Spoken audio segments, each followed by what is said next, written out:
Hello, everyone. So today I'm going to be interviewing Bianca.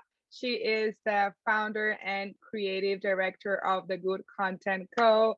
It's a marketing agency, and the reason why I want to interview her is because when I first started this business, she was one of the first people that I connected with, and we kept in touch ever since. And I love her vibe and the work she does. So that's why I wanted to interview her. So thank you so much for being here, Bianca. And before we start, can you briefly introduce yourself? Hi, everybody. Thank you so much for having me on here.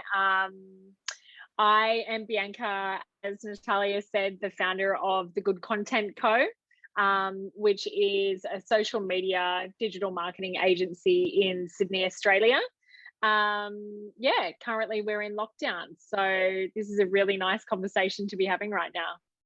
Yes, for sure. I know it's tough for you guys because of COVID and stuff, but yeah, we went through the same thing, but you guys are behind to what we went through.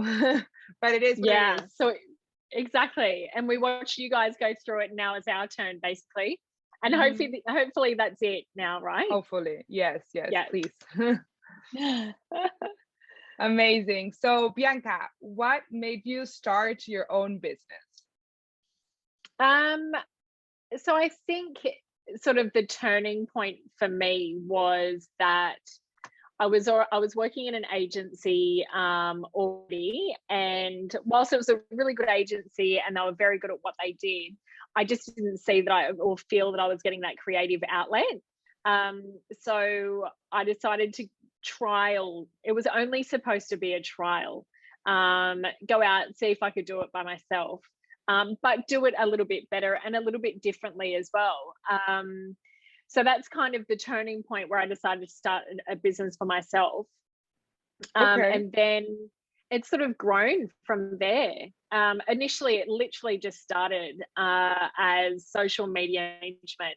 And back when I started at the agency in 2014, it was so basic. So it was really just about pulling images off the web, whether it was Pinterest and tagging them, of course, or Unsplash or any sort of other free imagery website. But now, like, social media is so much more. So I've been through that journey and watched it grow and all these wonderful things that you can do on social media, which is so exciting. Definitely. The power of social media. Oh, yeah. Yeah, definitely. Amazing. So can you describe your typical day, and do you have like any morning routines or night routines?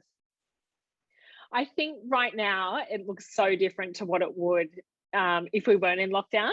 But for right now, most 3 mornings out of 7, I go for a walk with a girlfriend, and her and I share exactly the same energy, very upbeat, very driven, always have a lot on our plates, which we enjoy because there's some of us that enjoy being extremely busy, and I'm one of those people. So we go for an hour's walk just around Centennial Park, which I'm sure you can have a little Google. It's quite beautiful. A little bit like a smaller, condensed version of Central Park in New York, I guess you could call it. Wow. So it's super pretty. You've got ducks swimming around in the ponds, big lakes and beautiful big trees and stuff. So Monday, Wednesday, Friday, I go for a walk with her, have our coffee on the way, have a chat. And honestly, it's probably one of the things that's kept me together through lockdown. I am big on exercising in the morning. Every morning I try to do something and get my body moving, but having her as a support during this lockdown has been everything. Yes. Yeah, my morning always looks like exercise first, or coffee first, actually. I should say that. Coffee first, exercise second, and then come back and start my day, whether it's with the kids or going straight into work. Yeah, definitely. When you work out in the morning, you have much more energy throughout the day. And yeah, yesterday I went to the gym like at 8 a.m. And when I left, I was like, wow, I have so much energy right now, you know? And when I work out at night, it's like, oh, I'm just so exhausted and I get home exhausted. So yeah, working out in the morning has a lot of benefits. Yeah, I feel like I wake up and, it's quite fuzzy.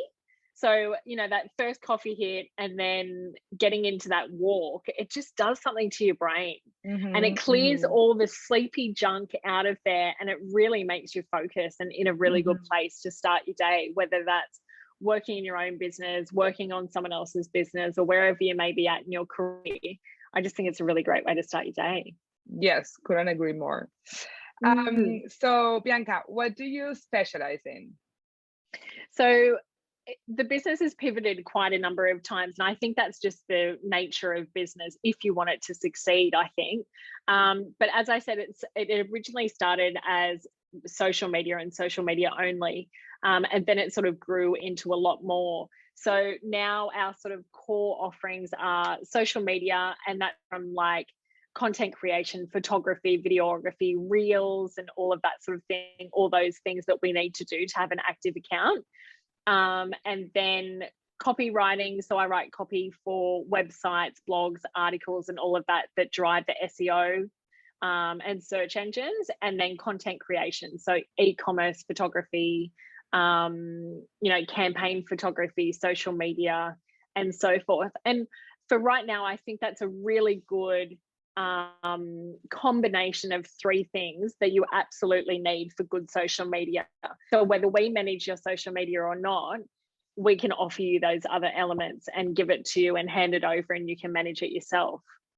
Wow, you do a lot of things. That's super interesting. I love it. I love it. Yeah, so, I on the website, there's also that we do web design, SEO, and all of that. But right now, I partner with people for that rather than it being in-house, because it's just too much. But you need to offer it, you know? Yes, of course. Yeah. No, and look, seeking for help is definitely key, because sometimes me too, I felt so overwhelmed in my business. I was like, I need to edit all these videos, do all this stuff. And I was like, I just can't. So sometimes it's better to just, you know, work or partner with someone that they can help you out so that you don't burn out. Yeah. And burnout, it can happen so easily, can't it? Because we work around the clock. Yes, literally.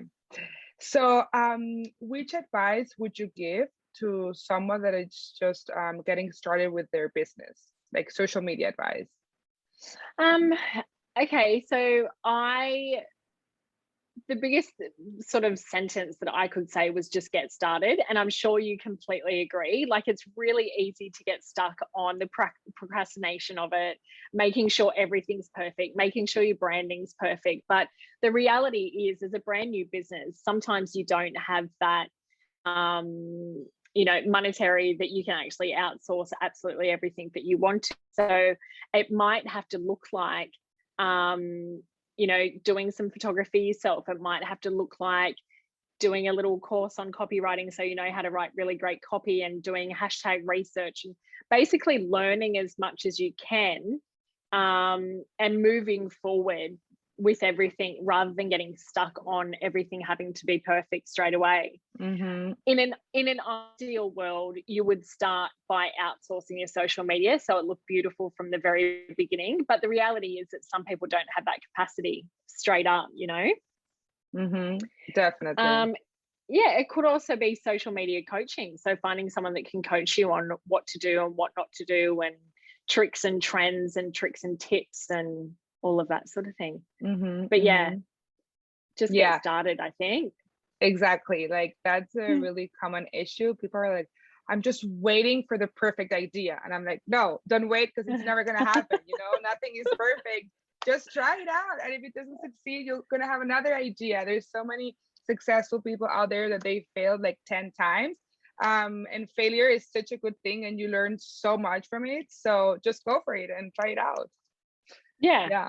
And also, you can't get any sort of analytics on an audience through social media, or especially Instagram, until you've hit that 100 mark. So you need to start stalking all those friends and all those acquaintances to try and get to that 100, so you can start to learn more about your audience and have those little insights, you know? Definitely. See what your competitors are doing and get inspired, and then do it your own way, you know? So what would you say is the biggest mistake on social media? There's several, but But I think the biggest one would probably be not posting and not being consistent. It's really easy to get caught up. I mean, I know myself and my team as well, we're really good at servicing our clients and making sure that their social media is really good, or making sure the copywriting project goes out on time, or the e-commerce photo shoot happens seamlessly and all of that. But I think it's very easy to get lost on your own social media when you're busy. So I think the biggest mistake that you can make is when you're busy, stopping posting to your social media. It's all about consistency. It's all about how much you post and how often, and content that you test and all of that. It's consistency. Definitely, because well, some people say that because of the algorithm you need to post like every single day, but other people say that it's not necessary, that you can still post like 3 times a week. So yeah, at the end of the day, I think like you need to think, okay, what works for me? But definitely being consistent is the key, and I personally think that posting 3 times a week works for me. So Yeah. each business has its own thing. Yeah. And I also think that, yeah, it's absolutely what works for you on your business as well. Like you just said, you can't try to do everything. Like if you get the overwhelm of doing reels and stories and posting feeds, I think the end goal is basically making sure that you're posting valuable content. You can post 7 posts a week and only 2 of them are valuable, and you'll see that in the results that's going to be the ones that turn. So why not drop off those other ones and try and aim for 3 that are really valuable to your audience, Exactly, because it's like a lot of energy and a lot of work and a lot of effort. So yeah, just try and see what works for you. Definitely. Yeah. And grow on that as well, for sure. So how would you define content, and how do you generate new content ideas? What was the first one? How would you define content? What is content? Content is definitely king. Content is king. You need to have content to be able to drive it out everywhere, whether it's website copy content, whether it's social media content. You need content for everything. Every aspect of your business needs content for PR reasons, and all different types of advertising opportunities, and all like referrals and database, MailChimp, and all of that sort of thing. So I think the way that I would explain content is king. So focus on that, and building that as well, Definitely. And what are some ways in order to increase Instagram engagement? Because that's also the key, engagement. Engagement is tough. It's always so tough. I mean, the benchmark right now is a lot lower than what it used to be in terms of engagement. Growth, you want to be looking at about 1% per week, growth on. So you should be seeing growth at 1% per week, around about, right? And then engagement, roughly forever changing, but right now it's sitting at about 3 to 5%. Okay. How you're going to grow beyond that is making sure that you have valuable content, and not always selling what you're doing. This is something that people get really stuck on, is selling absolutely everything. So whether it's a product-based business or a service-based business, they get really caught up in trying to tell the narrative behind that. But you really need to key in on what is valuable for my clients, what is going to make them turn into a 100% sale. And that could be so much as telling them what problem that you're solving for them, rather than trying to tell them what you're doing. You need to think about them first as the backbone. Exactly. Putting them first is key. I remember we talked about that for sure. I couldn't agree more. What is it that they need or that they're lacking that you can give them? Yeah, and I think sometimes as a new business, that can be really hard to try and determine, because you're still trying to find your feet as a new business as well. What is it that I'm offering? What problem is it that I'm trying to solve? Unless you're a guru who's done your full business plan, you probably don't even know the answer to that, what problems that you're solving. I know in my experience that I've had so many customers come to me and they don't even know their unique selling point. Wow. Which trying to translate that onto social media about how their business is different to their competitors can be really tough, because you're the one that's driving their unique, purpose, really. Yes, yes, Um, definitely. mm. Yeah. So, why would you say it is important to be on TikTok? I think TikTok is really good for some, but not worth it for others, in my opinion. Okay. For instance, I think from a product, if you're a product, super helpful, because you can potentially, if you're at that point in the business, your business can be shipped all over the world. So I think for a product, it's definitely really important. But for a service-based business, your business would be perfect on TikTok because it can go global. You can be coaching me in Sydney, you can be coaching someone in New York, and so forth. But for a service-based business, like maybe let's just say like a doctor's clinic in Bondi Beach, being on TikTok may not be an important strategy of theirs, because they're only really trying to attract people within a 5-kilometer radius. Whereas TikTok is obviously such a broad app that you're probably going to end up on the For You page of people over in Los Angeles, so that may not be a really good strategy for them. Yeah, definitely. Yeah, but I think that TikTok, I mean, I love it. So I think from a For me, it was hard personal point. in the Yeah. beginning because I was like, TikTok is for kids, but no, it's not. And we have so many misconceptions with TikTok because there's so much educational content. And yes, it's also a very easy way to like go viral and to, reach out to people from like all around the world.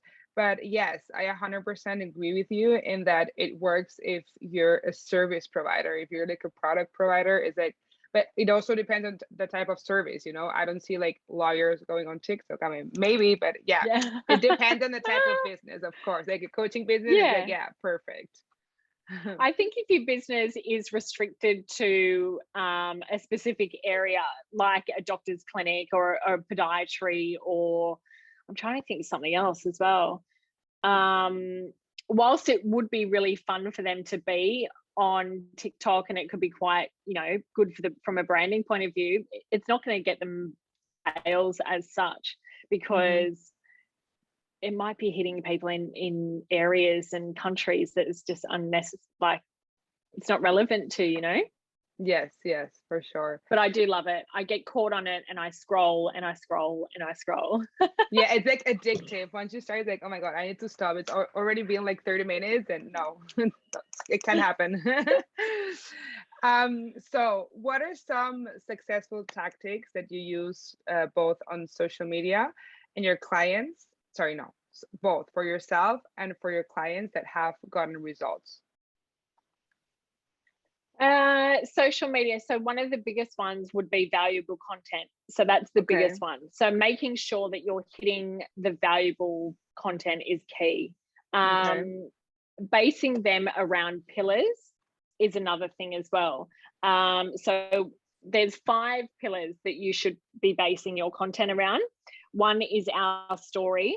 Number 2 is your values. So what's valuable to you and what's valuable to your brand. Number 3 is so we've got expert, our story, values, expert. So teaching people parts of your business or services, or giving them insights as to what you can help them with, or like from me, my expertise in social media, I'll teach them, okay, updates from Instagram have just launched, updates about hashtags, blah, blah, blah. So that's an example of expert. Promo. So this is a chance for you to warm people up to the services that you offer. And then the last one is more around your personality. So it's personality based, so that people can get to know you. And this is where you might do fun reels, fun TikToks and all of that sort of thing. But I think the key to success on social media is basing it around those pillars. and making sure that every post is valuable around them. Further to that, I think is also using hashtags, like using all the little bits that Instagram or Facebook offer. Like obviously Facebook don't do as many updates as what Instagram does. So that's why I keep referring back to Instagram. But, you know, there once was a time where we weren't able to tag the location of where we're offering our services. There once was a time we didn't know when our peak posting time was. There once was a time where we couldn't use 30 hashtags, but now we can. And reels and stories and all of that. So just making sure that you've got little bits of elements of all of the things that's that Instagram and Facebook offer, that you're utilizing those. Yes, that's the key. Like try to utilize all of them, but sometimes it's hard. And maybe absolutely. And maybe it doesn't have to all be at once either. So, you know, maybe a story's on a Monday, maybe a Tuesday's a post, maybe Wednesday's a reel, Thursday, you know, and so on and so forth. Yes, exactly. So Bianca and I, we both believe in spirituality. We love yoga, breath work, meditation, all that stuff. So how do you bring spirituality in the way you manage your business and your emotions? Okay. That's a good one. I like that. So I think there's a few things. So I do definitely manifest what I'm after, and I put it out to the universe to try and attract it. So only recently did I say that I want to attract more e-commerce photography shoots, because e-commerce is growing now. It's a really good market to be getting into, and we have the facility to be able to do that. So we have in-house content creators, and we also have freelancers that work for us as well. So we have the opportunity to grow that sector. So I put it out there, and this is what I wanted, and this was only 2 months ago, and so far we've striked 5 e-commerce shoot deals. Wow. Because I was constantly manifesting, this is what I want, this is what I want, this is what I want. Other than that, I think the other one would be like really, I don't do the affirmations actually. Do you do the affirmations? Yes, I do them, and it's such a powerful exercise. Like when I first started doing Instagram lives, I was scared, you know, and I was like, oh my God, I'm not good enough. So I did the affirmations manifesto, which is that you stand in front of a mirror and you look at yourself in the eyes, and then you repeat positive affirmations about yourself. And there are different types of affirmations. There are motivational affirmations, there are relationship affirmations, self-love affirmations. So depending on the context and what I want to achieve, I do like different types of affirmations. So for example, before an Instagram live, I do motivational affirmations. And I'm like, okay, the world needs what I have to offer. I've decided that I'm good enough. I use my failures as a stepping stone, you know, all that stuff. And it works so well for me. I love it. That's so good. I'm going to try that. I'm going to do a little bit of research, because I don't do it at the moment, but maybe it's something I've got to add into my spirituality repertoire. Yes, I'll send you an exercise that I give to my clients that you're going to love it. I'll send it to you. Oh, amazing. Please do. Yeah, so I think manifesting is a strong one for me. Obviously, I do a lot of yoga, so that's good. What else do I do? There is other things that I do. Meditation? Do you meditate? Not as much at the moment. Okay. It's more through meditation through asana, really. Okay. And then I definitely work with the moon cycle. So I'm very close to, I monitor that quite closely, because I am a lunatic and can go bananas at full moon. So I monitor that closely so I can sort of monitor my energy levels and do what I need to do around full moon. And then there's something else that I do, but I can't remember it right now. There's so many things that you can do. Like I know, but I think the manifesting really works. I really do, and I'm keen to try that affirmations as well. Yes, you're gonna love it. Yeah, and manifesting is really important, but also like taking action. You know, like you need to manifest it, but it's like the law of attraction and the law of action.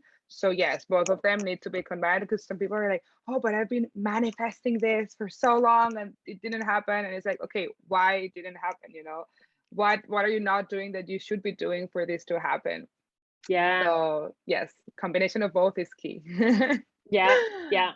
Yeah, so thank you so much, Bianca, for being here. I absolutely love this interview. Guys, if you need any like social media advice, she's the one. She's really good at what she does. And yes, we'll be in touch, sweetie. Thank you so much. Thank you. Mwah.